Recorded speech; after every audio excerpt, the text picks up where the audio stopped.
안녕하세요. 재테크 삼촌입니다. CJ-CGV가 작년 12월 15일 선순위 채권 CJ-CGV 36을 2천억 발행하였는데 이번 달에 또다시 신종 자본증권을 발행 예정입니다.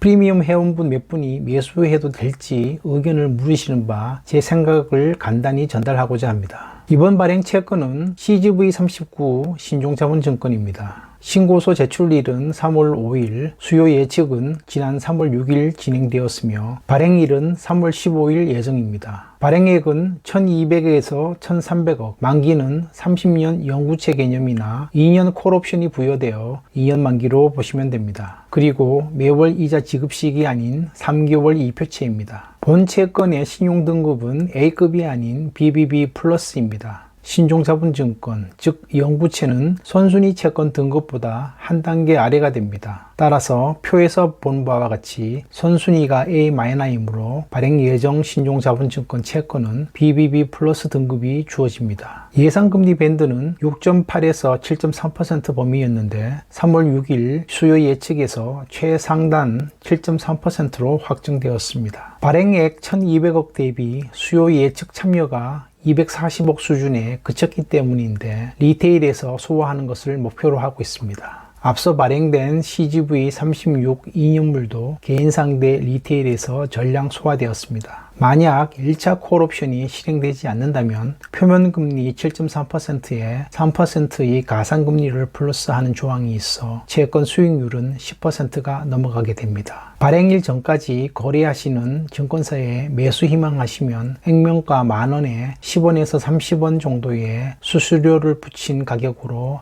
매입이 가능합니다. 거래증권사 PB가 있다면 의사표시만으로 매수 가능하겠지만 그렇지 않다면 채권 매수 일임 계약을 해야 하므로 좀 번거로울 수도 있습니다. 제 생각으론 3월 15일 발행일 직후 장내 시장에 나오는 물량을 잡아도 매수 단가는 별반 차이가 없을 거로 보여집니다. 솔직히 신용자본증권이라 완판이 안 될 가능성도 있어 보입니다. 미매각 시 표와 같이 7개 증권사에서 물량을 전부 떠안게 됩니다. 자, 그럼 발행 조건은 나쁘지 않지만 매수해도 문제가 없을지 살펴보도록 하겠습니다. CJ-CGV 잔존채권 전체 규모를 한번 보겠습니다. 1년에서 2년물이 2,500억, 3년 이상이 1조 1,100억, 총 1조 3,600억 원이 잔존 물량입니다. 결코 작은 금액이 아닙니다. 만기 일자별로 잔존 채권을 정리해보면 표와 같습니다. 내년 12월에 CGV 36, 37 총 2,500억 만기가 돌아오고 그 외 만기가 2048년 이후로 되어 있지만 콜옵션이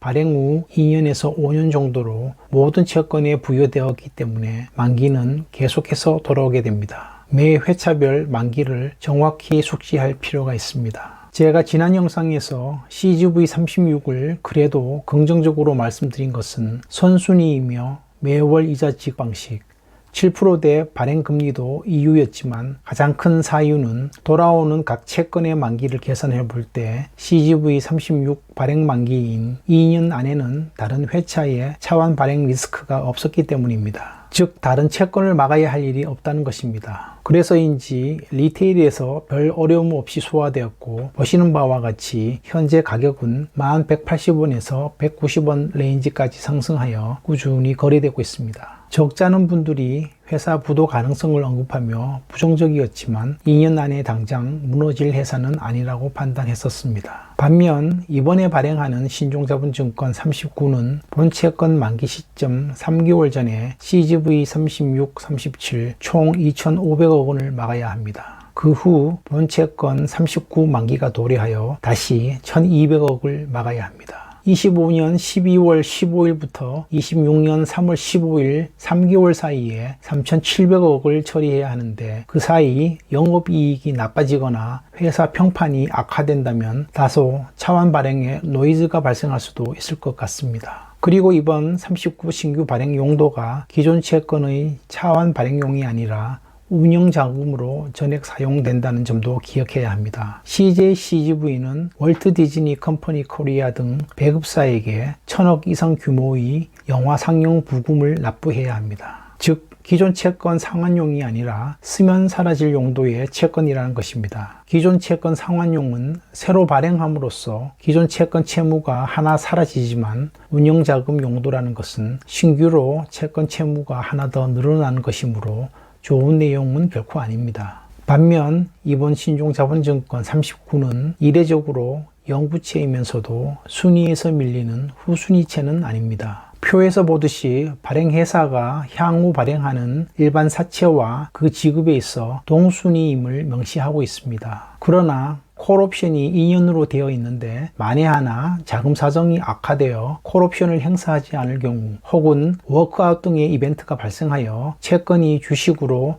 강제 전환되는 경우도 한 번쯤은 생각해 보셔야 할 것 같습니다. 일반적으로 콜옵션을 행사하지 않는 경우는 거의 없습니다. 한번 약속을 어기면 자본시장에서는 퇴출되는 상황이 벌어질 수 있기 때문입니다. 흥국생명이 2017년 외화신용자본증권을 발행했고 자금난으로 2022년 11월 예정된 5년 콜옵션 약속을 실행하지 않겠다고 발표했다가 금융당국의 압박과 국내외 자본시장 퇴출 위기에 몰리자 번복한 유명한 사례가 있습니다. 하지만 외화 영구채가 아닌 이상 금융당국이 나설 것으로는 보이지 않으며 CJ CGV가 궁지에 몰리면 콜옵션을 실행하지 않을 가능성도 배제할 수는 없습니다. 그래서 신종자본증권, 즉 영구채를 매수할 때는 금융회사의 영구채 혹은 튼실한 기업의 영구채가 아니면 매입해서는 안 됩니다. 가령 일전에 추천드린 SK인천석유화학 영구채는 신용등급이 신용자본증권임에도 AA 등급입니다. 그래서인지 추천드린 가격대가 1080원이었지만 1800원대까지 상승하였습니다. 종합적으로 다시 정리하자면 CJ CGV라는 회사가 단기간에 부도가 날 가능성은 극히 낮다고 판단됩니다. 7.3%의 발행금리와 콜옵션 2년 조건도 좋아 보입니다. 회사 영업이익도 악화보다는 개선이 전망됩니다.